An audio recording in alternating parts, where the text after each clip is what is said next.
Everyone, welcome back to my channel. This video is about modernism. It is going to be a very short video. So, if you have an exam and आप देख रहे हो modernism concept की very simple, very basic definition, then you have found the right video. And also इस video के बाद once you're done with your exam, you can also just check out the other videos that I have on my YouTube channel. मैंने काफ़ी English concepts cover किए हैं and now I am trying to be regular on this platform. So please show your support and please just subscribe if you liked my way of explaining the concepts. तो इस video में हम modernism को explore करेंगे. मैं बहुत ही basic ground level definition आपको बता रही हूँ.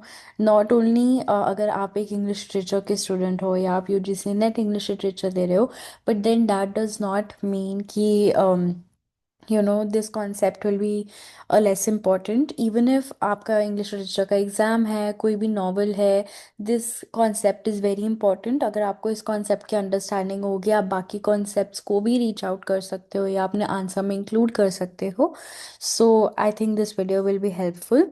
सो मूविंग ऑन, मैंने इसमें basically we will explore the definition, we will explore the characteristics और कौन से ऐसे कैरेक्टर फीचर्स होते हैं जिससे एक टेक्स्ट को हम मॉडर्निस्ट टेक्स्ट कह सकते हैं. So we will cover all of this in this video. Now, what is modernism? So, modernism was a literary period, literary, philosophical, and social movement that emerged in the late 19th and early 20th centuries. So, it was around 1890s to early 20th century, around 1900 to 1930, 1950 का period broadly अगर हम माने तो ये जो period है वो modernism का पीरियड था. It was a response to industrialisation. World war 1 के इमीडिएट बाद हुआ था ये.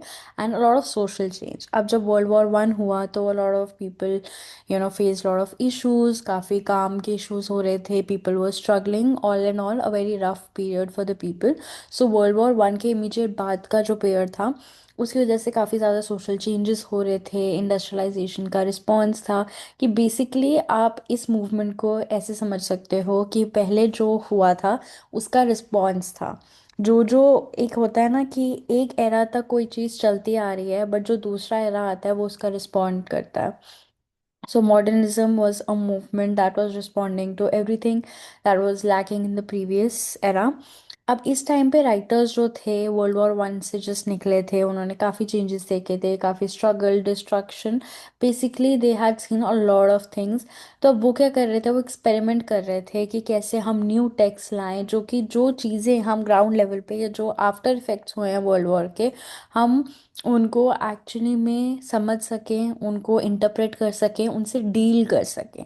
तो राइटर्स जो थे वो new forms, new literary techniques को एक्सपेरिमेंट कर रहे थे उनके साथ. And focused on consciousness, basically focusing on human thoughts, human emotions, and how humans are being able to interpret these feelings. So जो भी ट्रेडिशनल स्ट्रक्चर्स थे सोसाइटी के, रिलीजन के, कल्चर के, ये सब क्वेश्चन किए जा रहे थे. जितने भी पुराने हमारे थॉट्स थे, जैसे सोसाइटी चलती आ रही थी तो लोग उनको क्वेश्चन करने लग गए थे कि क्या इनसे हम एक्चुअली में खुश हैं, क्योंकि इन वजह से भी फिर भी वर्ल्ड वॉर 1 हुआ है. अब जो बेसिक की थीम्स थे वो क्या थी? Fragmented narratives and non linear timelines were common. अब कोई ऐसे ना, अब क्या होता था कि इस टाइम पीरियड से पहले लोग बहुत ज़्यादा पर्टिकुलर होते थे कि ये चीज़ यही एक्सप्लेन करनी चाहिए. इसका एक बहुत ही लीनियर स्ट्रक्चर होता था, very straight structure, one direction structure. But इस टाइम पे अब फ्रेगमेंटेड नैरेटिव्स आने लग गए थे. मतलब नैरेटिव्स जिनका प्रॉपर स्ट्रक्चर ना हो, जो कि बहुत सारे इमोशंस को कवर करते हो. And non linear timelines were common कि कोई ऐसा नहीं था कि जैसे एक प्ले को एक दिन में होना चाहिए या इसका एक महीने बाद ये रेपोकेशन होगा. नॉन लीनियर टाइमलाइंस, कभी तो किस टाइम पे जा रहे थे, कभी किस टाइम पे जा रहे थे. Basically writers were experimenting a lot during this time. Then stream of consciousness काफ़ी ज़्यादा थी. इंटीरियर मोनोलॉग्स होने लग गए थे जिससे लोगों के थॉट्स काफ़ी ज़्यादा एक्सप्रेस होने लगे थे. इस टाइम पे राइटर्स कुछ ऐसे कैरेक्टर्स रखते थे जो कि अपने थॉट्स एक्सप्रेस करते थे, ह्यूमन इमोशंस एक्सप्रेस करते थे. कितने सारे ऐसे प्लेज हैं जहाँ पे कोई एक ऐसा कैरेक्टर होता है जो कि सोसाइटी पे कमेंट करता है और जो सोसाइटी के ट्रेडिशंस होते हैं, उनके जो इम्पैक्ट्स होते हैं ह्यूमन बिहेवियर्स पे, उन पे कमेंट करता है. इस टाइम पे मल्टीपल पर्सपेक्टिव्स आ रहे थे, अनरिलायबल नरेटर्स वो क्रिएटिंग कॉम्प्लेक्सिटी। नरेटर्स बहुत ज़्यादा फिक्स नहीं होते थे, लाइक आप ह्यूमन बिहेवियर प्रिडिक्ट ही नहीं कर पा रहे थे, बिकॉज वर्ल्ड वॉर 1 के बाद जो पीरियड था, इतना अनसर्टेन पीरियड था दैट नोबडी कुड प्रिडिक्ट कि अब क्या है फ्यूचर में। तो यही सब चीज़ें, यही सब फीलिंग्स, इमोशंस, थॉट्स हमें मॉडर्निस्ट वर्क्स, मॉडर्निस्ट एरा में देखी गई हैं। देन रियलिटी शोन है सब्जेक्टिव, कि हर किसी की रियलिटी, हर किसी के थॉट्स, हर किसी के ओपिनियंस डिफरेंट हो सकते हैं। कोई एक, जैसे पहले होता था फिक्स स्ट्रक्चर, वो सब पे अप्लाई नहीं किया जा सकता है। So this was modernism basic introduction. ये कब इमर्ज हुआ था, ये किसका रिस्पॉन्स कर रहे थे, इस टाइम पे क्या चेंज हो गया था। लिटरेरी टेक्स्ट काफ़ी अलग तरीके से राइटर्स लिखने लग गए थे, नॉन लीनियर हो गए थे, फ्रेगमेंटेड नैरेटिव्स आ रहे थे, ह्यूमन थॉट्स इमोशंस को एक्सप्लोर किया जा रहा था। देन कॉमन थीम्स कौन से होते हैं इसमें? एलियनेशन। अब इसमें एक प्रॉपर एक there is an archetype which is about the modern man. I have explored some of these aspects in a video about trial. तो अगर आप मॉडर्निज्म को और डिटेल में पढ़ना चाहते हैं फ्रॉम यूजीसी नेट पर्सपेक्टिव, आप वो ज़रूर वीडियो देख सकते हैं। उसमें मैंने ट्रायल को अच्छे से एक्सप्लेन किया है, along with the idea of a modern man. अब इस वीडियो में मैं ब्रीफली टच करूंगी कि मॉडर्न मैन क्या होता है। A modern man is someone who has the feelings of helplessness, alienation उसको फील होती है कि वो सोसाइटी में बिलोंग नहीं कर पा रहा है। There is a feeling of loneliness, there is a psychological conflict जो कि उसके माइंड में हो रही है। He is a confuse person now. Existential anxiety हो रही है। वर्ल्ड वॉर 1 के बाद lot of people were struggling from existential anxiety and the search for meaning. वो मीनिंग ढूंढ रहे थे, they were trying to find out meaning in small things. Traditional values were often shown as breaking down, कि जो values से लोग अपने आप को कंसिस्टेंट रख रहे थे, अपने आप को they were trying to hold on to, अब वो वैल्यूज ब्रेक डाउन हो रही थी। तो उसका क्या रिजल्ट था कि लोगों को समझ नहीं आ रहा था what is the purpose of this life, they were trying to look for meanings. तो इसी से ही राइटर्स एक्सपेरिमेंट करने लग गए to search for that meaning.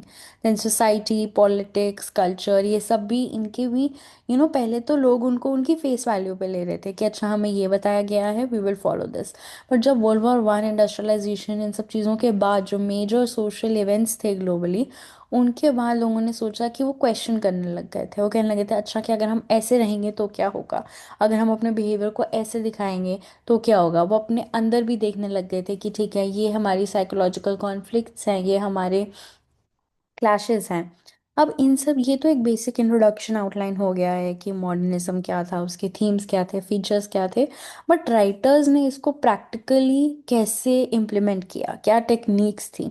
Experimental language हो रही थी, they were experimenting with new genres, experimenting with new writing styles and new symbols, new imageries to convey deeper meanings. अब जो इमेजेस काफ़ी एक fixed type of message portray करती थी, उसको भी चेंज कर दिया गया कि ये भी काफ़ी डिफरेंट चीज़ें दिखा सकती हैं।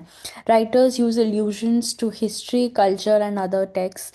Readers are asked to actively interpret and construct meaning. अब ऐसे नहीं था कि हम तो ये मीनिंग दे रहे हैं और तुम इसी मीनिंग पे उसको लोगे, but they were actually trying to interpret, construct their own meanings. Interior monologues reveal the inner life of characters, कि कैसे जो भी कैरेक्टर्स थे उनके इंटरनल क्या स्ट्रगल्स हो रहे थे। So basically, there were a lot of different genres, different techniques like monologues, experimental language, और काफ़ी different symbols and imageries को use किया जा रहा था to basically reveal the inner conflict that the modern man was facing, the alienation that the modern man was facing during the era which came in just after all these big social events. So we've come to the end of this short video. इस short video में मैंने modernism का concept थोड़ा सा explain